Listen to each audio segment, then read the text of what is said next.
मैं नहीं ले रहा हूँ। इस उपचुनाव में क्या देखो, उपचुनाव एक हमारी लोकतांत्रिक व्यवस्था के तहत यहाँ की जनता ने मुझे विधायक बनाया था 2023 में और मुझे सांसद बनाया और ये सीट खाली हुई तो एक लोकतांत्रिक व्यवस्था से चुनाव होना चाहिए था। लेकिन जिस तरह से सरकार ने अपनी सारी मशीनरी लगाई और हमारे जो वर्तमान में मुख्यमंत्री जी हैं जिन्होंने जिस तरह से 2 सभाएं की यहाँ पर, एक नामांकन के दिन आए और एक आखिरी तारीख को आए और उन्होंने काफी प्रयास किया। देखो, हर पार्टी को अपने दम खम झुकने का अधिकार है, ये लोकतांत्रिक व्यवस्था है, लेकिन एक झूठ प्रचारित करना, खुले मंच से धमकियां दिलाना, मुख्यमंत्री जी की सभा है वहां पर एक शराब पी के आदमी मंच पे चढ़ के स्पीच देता है और खुली धमकी देता है मुझे, तो ये लोकतंत्र की हत्या है। और सरकारी मशीनरी का जिस तरह से इस चुनाव में उपयोग किया गया, उपचुनाव में, ये कहीं न कहीं आम जनता को दबाने का, आज देखेंगे थानों में भी, तीनों थानों में कई लोगों को बेवजह उनको फंसाए रखा है। और बीजेपी ने इतना दारू बांटा है, एक तरफ कह रहे हैं कि हम युवाओं के लिए, देश के लिए ऐसा काम करेंगे, खुला हमारे कार्यकर्ता दारू पकड़ रहे हैं, तो ये कहीं न कहीं हमारे देखा गया है कि बौखलाहट थी इनकी। और अगर वो चुनाव तरीके से हाथ जीतते होते तो इस तरह से घटिया स्पीच नहीं देते, धमकियां नहीं देते, अनर्गल बयान नहीं देते। मैं मुख्यमंत्री जी को कहना चाह रहा था कि आप इस विधानसभा में आए तो आप 5 साल में क्या करोगे, इस 5 सालों में क्या करोगे, हेल्थ के लिए क्या करोगे, एजुकेशन के लिए क्या करोगे, युवाओं के लिए क्या करोगे, हमारा भाई जो गुजरात पलायन हो रहा है उसके लिए क्या करोगे, उस पर बात नहीं की उन्होंने। झूठ फैलाया, भ्रम फैलाया, आरोप लगाए। एक मुख्यमंत्री जी कर्मचारी को धमकियां दे रहे खुली मंच पे कि कर्मचारी को मैं ऐसे कर दूंगा, वैसे कर दूंगा, किस लेवल की, एक वार्ड पंच लेवल की स्पीच दे रहे हैं। इसके बावजूद भी 84 की जनता समझदार है।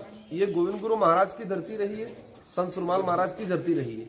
इस इलाके के अंदर ही महाराणा प्रताप के साथ कंधे से कंधा मिला के रहने वाला आदिवासी समुदाय है। ये अंग्रेजी शासन व्यवस्था में अंग्रेजों से नहीं डरा, मुगलों से नहीं डरा, राजा रजवाड़ों से नहीं डरा, तो वर्तमान सरकार से नहीं डरेगा। 1500 लोगों ने शहीद हुए थे मानगढ़ पे, वो इसलिए हुए थे अपने स्वाभिमान के लिए, अपने हक के लिए।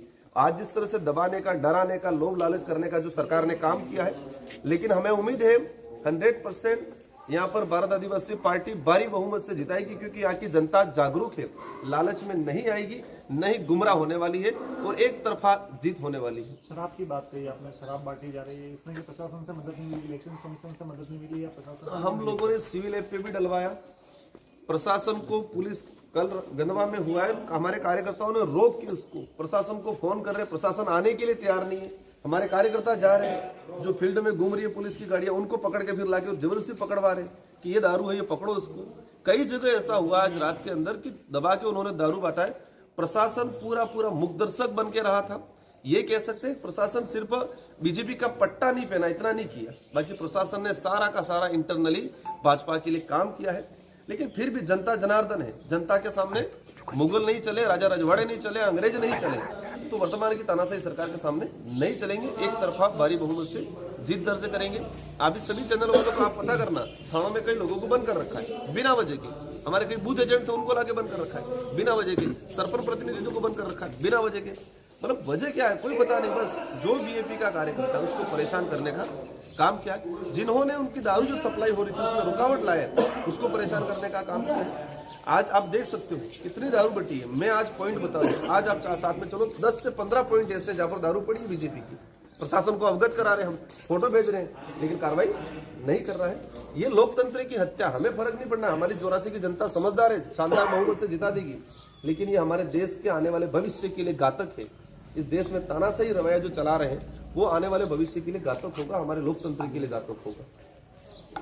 ठीक है, थैंक यू। Okay, welcome.